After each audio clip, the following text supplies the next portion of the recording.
Hello बच्चों, तो कैसे हैं आप लोग। आज मैं आप लोगों को पढ़ाने जा रहा हूँ मोल फ्रैक्शन। टॉपिक का नाम क्या है? Mole fraction.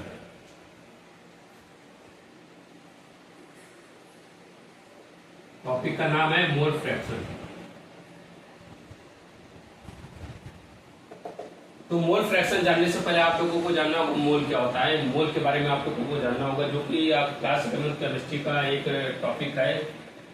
मोल कॉन्सेप्ट उसी का एक सब टॉपिक में पढ़ाने जा रहा हूँ। मोल कॉन्सेप्ट का एक सब टॉपिक। तो नंबर ऑफ मोल निकालने के लिए क्या फार्मूला लगता है वो देख लेते हैं। उसी के बेसिस पर मोल फ्रैक्शन निकल जाएगा। उसी के बेसिस पर मोल फ्रैक्शन का फार्मूला, जो कि क्लास 12 के ये क्लास 12 का एक टॉपिक है सॉल्यूशन का, जिसका नाम क्या है? Concentration term. और उसमें कौन सा ये कंसंट्रेशन है? तो क्वांटिटेटिव कंसंट्रेशन का ये एग्जाम्पल है, और ये कंसंट्रेशन टर्म है। इसी कंसंट्रेशन टर्म मोल फ्रैक्शन को हम लोगों को समझना है। तो मोल के बारे में पहले समझ लीजिए। मोल कॉन्सेप्ट में मोल क्या होता है, मोल किसे कहते हैं। तो मान लीजिए अगर हमारे पास कोई कंपाउंड दिया है H2O, NH3 या CH4, कोई भी कंपाउंड आपको दिया है, और इसमें आपको इसका गिवन मास दिया हुआ है, वेट दिया हुआ है। क्वेश्चन में आपको इसका गिवन मास या मास दिया हुआ है, प्रोवाइडेड है। क्वेश्चन में प्रोवाइडेड है, गिवन मास मान लीजिए दिया हुआ है। Given mass is provided. Given mass is provided. और हम लोगों को मॉलिक्यूलर मास कैसे निकालना होगा? तो इसके फार्मूले से मॉलिक्यूलर मास भी निकल जाएगा। मॉलिक्यूलर फार्मूले से, जैसे H2O, वाटर का फार्मूला क्या है? H2O। तो इसके मॉलिक्यूलर फार्मूले से इसका मॉलिक्यूलर मास निकल जाएगा। और कितना निकलेगा? 18 ग्राम या 18 AMU। दूसरे का अमोनिया का है। अमोनिया का मॉलिक्यूलर फार्मूला NH3। अमोनिया के मॉलिक्यूलर फार्मूला NH3 से इसका मॉलिक्यूलर मास निकल जाएगा या मॉलिक्यूलर वेट निकल जाएगा, जो कि 17 है। CH4 के मॉलिक्यूलर फार्मूले से इसका, मीथेन के मॉलिक्यूलर फार्मूले CH4 से इसका मॉलिक्यूलर मास या मॉलिक्यूलर वेट निकल जाएगा, जो कि कितना है? 16 है। तब अगर गिवन मास आपको प्रोवाइडेड है और मॉलिक्यूलर मास आपको मॉलिक्यूलर फार्मूले से पता है, तब नंबर ऑफ मोल निकालने का क्या फार्मूला होता है उसको पहले बता दें आप। मोल कॉन्सेप्ट में 3 कॉन्सेप्ट आते हैं, जिसमें हमको केवल एक कॉन्सेप्ट से यहाँ पे काम चलाना है, क्योंकि इसी एक टॉपिक से, इसी एक सब टॉपिक से हमारा मोल फ्रैक्शन समझ में आ जाएगा। तो नंबर ऑफ मोल निकालने का फार्मूला, अगर गिवन मास प्रोवाइडेड है और मॉलिक्यूलर मास मॉलिक्यूलर फार्मूले से हम लोग निकालेंगे, तब नंबर ऑफ मोल निकालने का फार्मूला होता है given mass upon molecular mass. क्या होता है? Given mass upon molecular mass या molecular weight.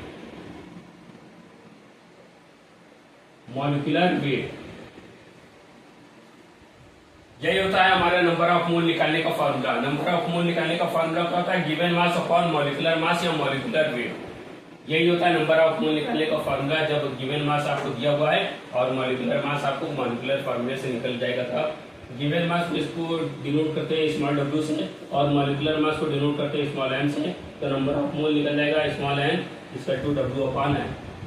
Number of mole n क्या होता है? नंबर ऑफ मोल क्या है? यहाँ पे स्मॉल n है, और गिवन मास क्या है? w, और मॉलिक्यूलर मास क्या है? Small n। यही क्या होता है? नंबर ऑफ मोल निकालने का फार्मूला होता है। अगर आपको गिवन मास दिया हुआ है और मॉलिक्यूलर मास मॉलिक्यूलर फार्मूले से निकल जाएगा, तब हम मोल कॉन्सेप्ट कैसे समझेंगे? ये तो नंबर ऑफ मोल निकालने का फार्मूला आ गया या मोल निकालने का फार्मूला आ गया।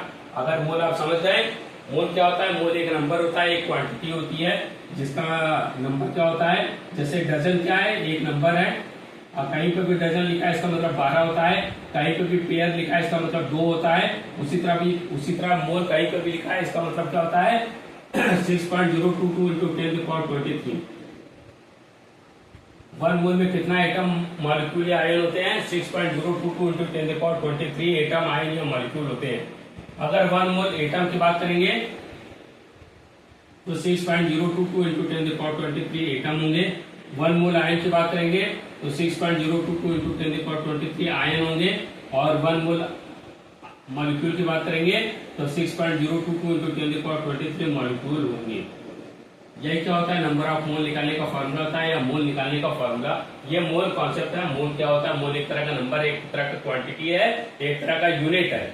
जैसे डजन एक यूनिट है, जिसका मतलब 12 होता है। एक डजन एक मतलब 12, एक डजन बनाना मतलब 12 बनाना। उसी तरह एक पेयर का मतलब 2, जैसे एक पेयर आई का मतलब 2 आई, एक पेयर ईयर का मतलब 2 ईयर, एक पेयर हैंड का मतलब 2 हैंड, एक पेयर लेग का मतलब 2 लेग। उसी तरह मोल भी क्या होता है, एक नंबर होता है, क्वांटिटी होता है, एक यूनिट होता है, जिसका मतलब क्या होता है 1 मोल इज टू 6.02 × 10⁻23। अगर 1 मोल एटम की बात करेंगे तो 6.02 × 10⁻23 एटम होगा। 1 मोल आयन की बात करेंगे 6.02 × 10⁻23 आयन होगा। 1 मोल मॉलिक्यूल की बात करेंगे तो 6.02 × 10⁻23 मॉलिक्यूल होगा। आई थिंक आप लोग मोल के बारे में समझ गए होंगे। ये मोल का डिफिनेशन होता है और ये मोल कॉन्सेप्ट, मोल निकालने का फॉर्मूला होता है। ठीक है, अब हम मोल फ्रैक्शन क्या होता है उसको समझाने जा रहे हैं। तो मोल फ्रैक्शन समझाने से पहले एक एग्जांपल के थ्रू हम आपको समझाएंगे मोल फ्रैक्शन कैसे समझाया जाएगा या मोल फ्रैक्शन क्या होता है, तो उसको एक एग्जांपल के थ्रू आपको समझाते हैं, जिससे आपको समझ में आ जाएगा मोल फ्रैक्शन कैसे निकाला जाता है, जिससे आपको समझ में आ जाएगा मोल फ्रैक्शन कैसे निकाला जाता है। ठीक है,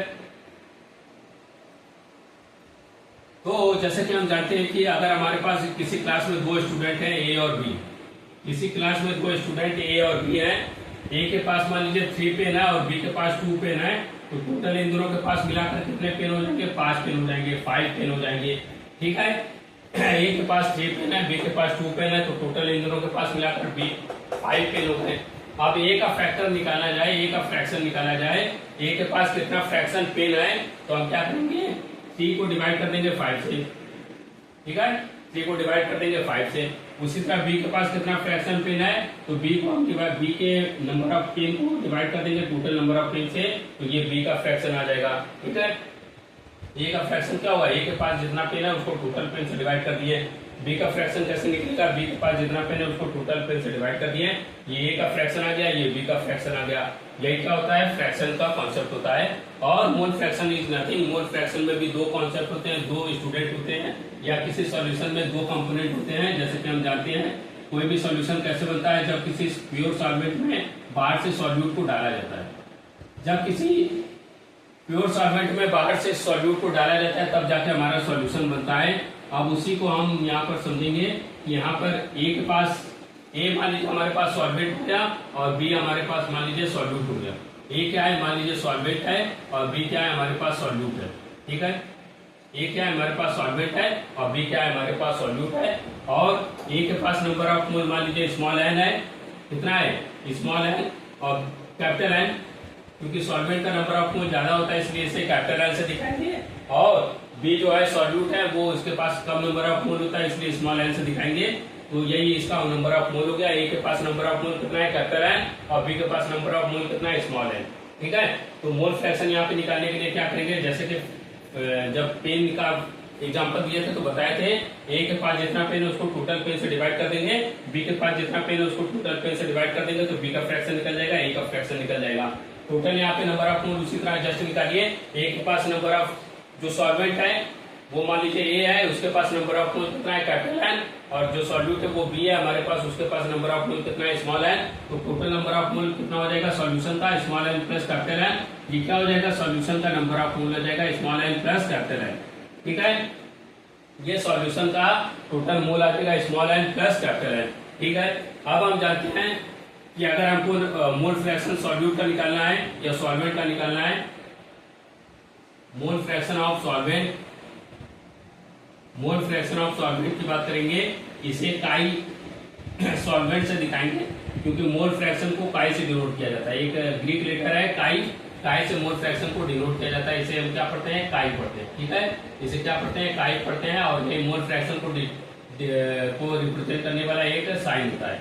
क्या होता है, एक यूनिट होता है, एक साइन होता है। मोल फ्रैक्शन को डिनोट करने वाला एक साइन होता है, काई।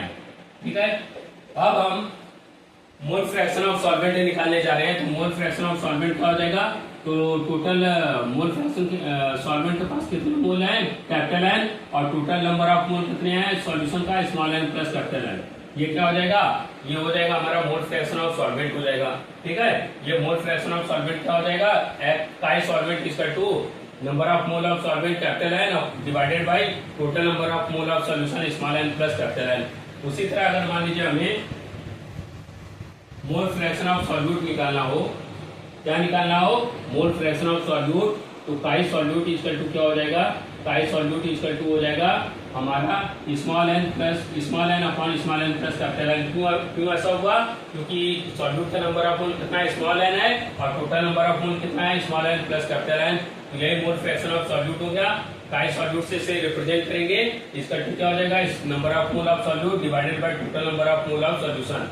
ठीक है, ये काई सॉल्वेंट हो गया, वो काई सॉल्वेंट था, ये काई सॉल्यूट हो गया। तो ये मोल फ्रैक्शन हुआ सॉल्वेंट और सॉल्यूट का। अब हम यहाँ पे जो फॉर्मूला दिए थे given mass upon molecular mass W upon m वाला, उस हिसाब से उस वे में उस तरीके से रिप्रेजेंट करते हैं तो हमारा ये कॉन्सेप्ट समझ में आ जाएगा, ये कॉन्सेप्ट खत्म हो जाएगा। बस वहीं पर हम चलते हैं, अगला जो है वही मूव ऑन करते हैं कि उसी को कैसे लिखा जाएगा। तो जैसा कि अभी हमने लिखा था mole fraction of solute, mole fraction of solvent पहले लिख लेते हैं। मोल फ्रैक्शन ऑफ सॉल्वेंट कैसे निकालेंगे? मोल फ्रैक्शन ऑफ सॉल्वेंट,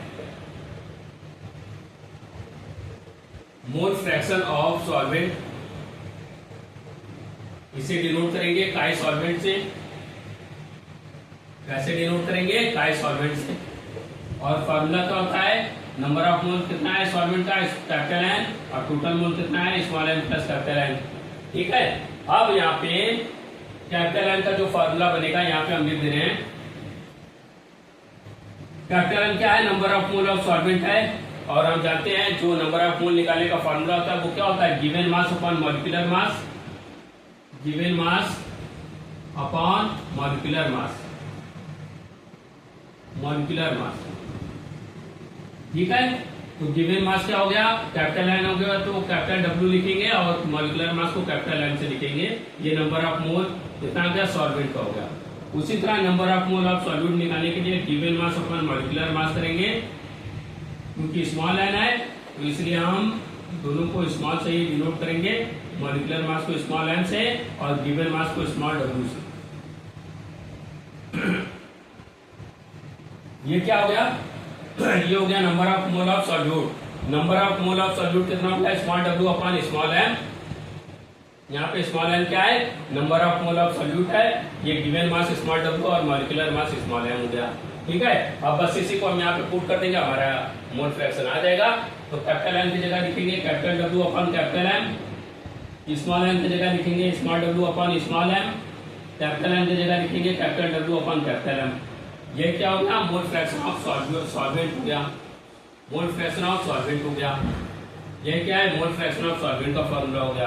अब ज्यादातर केसों में ये देखा जाता है, ज्यादातर केसों में ये देखा जाता है कि जो सॉल्वेंट का नंबर ऑफ मोल होता है वो सॉल्यूट के नंबर ऑफ मोल से ज्यादा होता है। क्या मैंने बताया? सॉल्वेंट का जो नंबर ऑफ मोल होता है वो बहुत ज्यादा होता है सॉल्यूट के नंबर ऑफ मोल से। ये बहुत रेयर चांस में होता है, ज्यादातर केसों में भी देखा जाता है, कुछ केसों में देखा जाता है और कुछ केसों में नहीं भी देखा जाता है। तो कुछ केसों में देखा जाता है कि number of mole of solvent जो रहता है number of mole of solute से ज्यादा रहता है। तो उस केस में हम क्या करेंगे? स्मॉल एन को क्या कर देंगे? इग्नोर कर देंगे। स्मॉल एन को क्या कर देंगे? इग्नोर कर देंगे, और इग्नोर कर देंगे तो हमारा क्या आ जाएगा?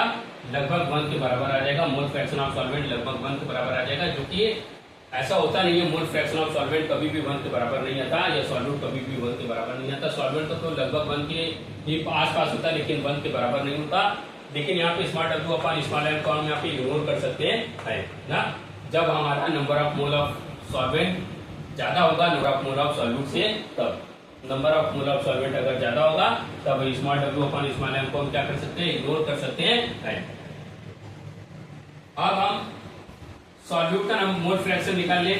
तो सॉल्यूट का मोल फ्रैक्शन अगर निकालेंगे तो सॉल्यूट का मोल फ्रैक्शन निकालने के लिए क्या लिखेंगे? Chi solute equal to, formula क्या होता है? Number of mole of solute upon total mole of solute, total mole of solution. और स्मॉल एम की जगह क्या लिखेंगे? Small W upon small M. Small W की जगह क्या लिखेंगे? Small W upon small M. और कैपिटल एन की जगह क्या लिखेंगे? Capital W upon capital N. ठीक है, अब यहाँ पर आप देखिए, यहाँ पर देखिए ये वाला केस लगेगा, ये वाला केस एप्लीकेबल हो जाएगा कि number of mole of solvent, number of mole of solvent number of mole of solute से बहुत ज्यादा हो तो हम क्या करेंगे? W अपॉन एन को इग्नोर कर सकते हैं। जब इग्नोर कर देंगे W अपॉन एन को, मतलब स्मॉल एन को इग्नोर कर दिए, स्मॉल एन को इग्नोर कर दिए तो फॉर्मूला क्या बन जाएगा? Small W upon small M upon capital W upon capital M. क्या बन जाएगा? Small W upon small M upon capital W upon capital M. This is the formula when number of mole of solute is very very less than number of mole of solvent, या number of mole of solvent is very very greater than number of mole of solute। तो यहाँ पे small w अपन small m को हम ignore कर देंगे और कैपिटल W अपन capital M very very larger than small w अपन स्मॉल m, इसलिए स्मॉल w अपन स्मॉल m को यहाँ पे हम क्या कर देंगे, इग्नोर कर देंगे। क्या कर देंगे, इग्नोर कर देंगे। तब यहाँ पर ये केस एप्लीकेबल हो जाएगा। यही था मोल फ्रैक्शन ऑफ सॉल्यूट और यही था mole fraction of solvent. I hope आप लोग समझ गए होंगे। लेकिन यहाँ पर एक इंटरेस्टिंग बात यह है कि अगर किसी न्यूमेरिकल में सॉल्व करते समय, किसी न्यूमेरिकल में अगर आपने मोल फ्रैक्शन निकाला सॉल्यूट या सॉल्वेंट का, और अगर आपके पास कम टाइम है या अगर आप दूसरे न्यूमेरिकल को ज्यादा प्रीफर करना चाहते हैं या कम टाइम में दूसरे न्यूमेरिकल को भी सॉल्व करना चाहते हैं, या किसी कंपटीशन में बैठते हैं जिसमें आपके पास बहुत कम टाइम रहता है, तो आप क्या करेंगे कि अगर आपको मोल फ्रैक्शन ऑफ सॉल्वेंट निकल गया है, मोल फ्रैक्शन ऑफ सॉल्वेंट अगर आपको निकल गया है, मान लीजिए काई सॉल्वेंट की वैल्यू आपने डिटरमाइन कर ली है, फाइंड आउट कर लिया है, तब मोल फ्रैक्शन ऑफ सॉल्यूट निकालने के लिए आपको कुछ नहीं करना है, आपको 1 में से सॉल्वेंट के मोल फ्रैक्शन को सब्ट्रैक्ट कर देना है, तब जाके हमारा मोल फ्रैक्शन ऑफ सॉल्यूट निकल जाएगा ना। अगर हमारे पास मोल फ्रैक्शन ऑफ सॉल्वेंट निकल चुका है तो सॉल्यूट का मोल फ्रैक्शन निकालने के लिए सॉल्वेंट के मोल फ्रैक्शन को 1 से सब्ट्रैक्ट कर लेते हैं, ठीक है। या अगर मान लीजिए आपने सॉल्यूट के मोल फ्रैक्शन को पहले निकाल लिया है तो सॉल्वेंट के मोल फ्रैक्शन को निकालने के लिए आपको फिर से मेहनत करने की जरूरत नहीं है, आप 1 में से सॉल्यूट के मोल फ्रैक्शन को सब्ट्रैक्ट कर लीजिए तो हमारा सॉल्वेंट का मोल फ्रैक्शन आ जाएगा, ठीक है। इसका मतलब आपको क्या है कि अगर सॉल्यूट का मोल फ्रैक्शन अगर आपको पता चल गया तो सॉल्वेंट का मोल फ्रैक्शन निकालने के लिए 1 में से सॉल्यूट के नंबर ऑफ मोल फ्रैक्शन को बता देंगे, और अगर सॉल्वेंट का मोल फ्रैक्शन पता चल गया तो सॉल्यूट का निकालने के लिए 1 में से सॉल्वेंट के मोल फ्रैक्शन को घटाएंगे, और अगर सॉल्यूट का मोल फ्रैक्शन पता चल गया तो सॉल्वेंट का निकालने के लिए 1 में से सॉल्यूट के मोल फ्रैक्शन को सब्ट्रैक्ट कर देंगे। क्यों ऐसा होता है? क्योंकि इसका एक प्रॉपर्टी है मोल फ्रैक्शन का। मोल फ्रैक्शन का एक प्रॉपर्टी ये है कि कभी भी किसी भी कंडीशन में मोल फ्रैक्शन ऑफ सॉल्यूट और mole fraction of solvent, mole fraction of solute और मोल फ्रैक्शन ऑफ सॉल्वेंट का जो सम होता है, जोड़ होता है, एडिशन होता है, वो हमेशा 1 के बराबर होता है। किसके बराबर होता है? 1 के बराबर होता है। कभी भी किसी भी केस में सॉल्यूट का मोल फ्रैक्शन और सॉल्वेंट के मोल फ्रैक्शन का जो सम होता है वो हमेशा इक्वल टू होता है 1 के। सॉल्यूट के मोल फ्रैक्शन और सॉल्वेंट के मोल फ्रैक्शन को जब भी जोड़ेंगे तो हमेशा इक्वल टू 1 आएगा, 1 के बराबर आएगा। यही था मूल कॉन्सेप्ट का पूरा स्टडी, मूल कॉन्सेप्ट का पूरा केस स्टडी, और आई थिंक आप लोग ये टॉपिक समझ गए होंगे। और अगर कोई क्वेश्चन में, अगर कोई टॉपिक में मुझे समझाने में कोई दिक्कत हुई या अगर आप लोग को समझने में कोई दिक्कत हुई तो हम बोलिएगा कि दोबारा वीडियो हम अपलोड कर देंगे इसी के रिगार्डिंग। और किसी क्वेश्चन न्यूमेरिकल में भी अगर कोई दिक्कत होगा तो मैं आपको न्यूमेरिकल सॉल्व कराने में आपका मदद करूंगा। और अगर वीडियो पसंद आए तो वीडियो को लाइक करें, ज्यादा से ज्यादा वीडियो को शेयर करें और हमारे चैनल को सब्सक्राइब कर दें। धन्यवाद।